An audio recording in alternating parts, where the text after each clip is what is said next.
بسم اللہ الرحمن الرحیم۔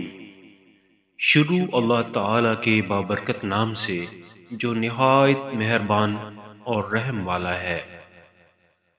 حضرت سیدنا انس رضی اللہ عنہ سے روایت ہے کہ نبی اکرم صلی اللہ علیہ وآلہ وسلم نے ارشاد فرمایا، ہر چیز کا ایک دل ہوتا ہے اور قرآن پاک کا دل سورہ یاسین ہے، اور جس نے سورہ یاسین پڑھی تو اللہ تعالیٰ اس کے لیے اس کے پڑھنے کے صلہ میں 10 مرتبہ قرآن شریف پڑھنے کا ثواب لکھے گا۔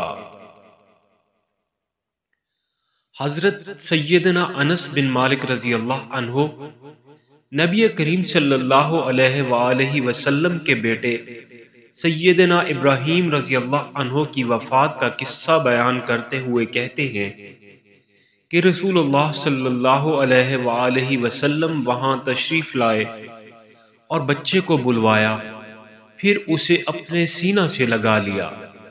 میں نے دیکھا کہ وہ اس وقت حالت نزاع میں تھے۔ اتنے میں آپ صلی اللہ علیہ وآلہ وسلم کی آنکھیں اشکبار ہو گئیں۔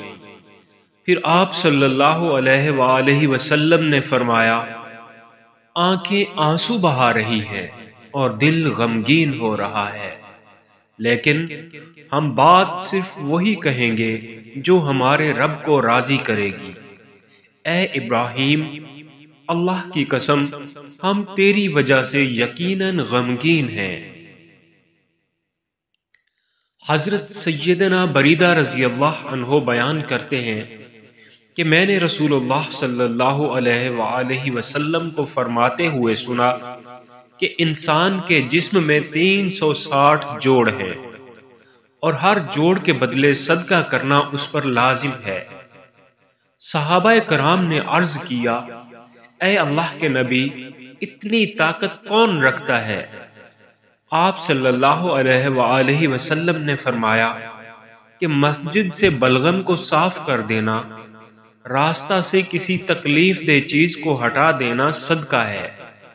پس اگر تو یہ بھی نہ کر پائے تو چاشت کی 2 رکعتیں ہی تیرے لیے کافی ہیں۔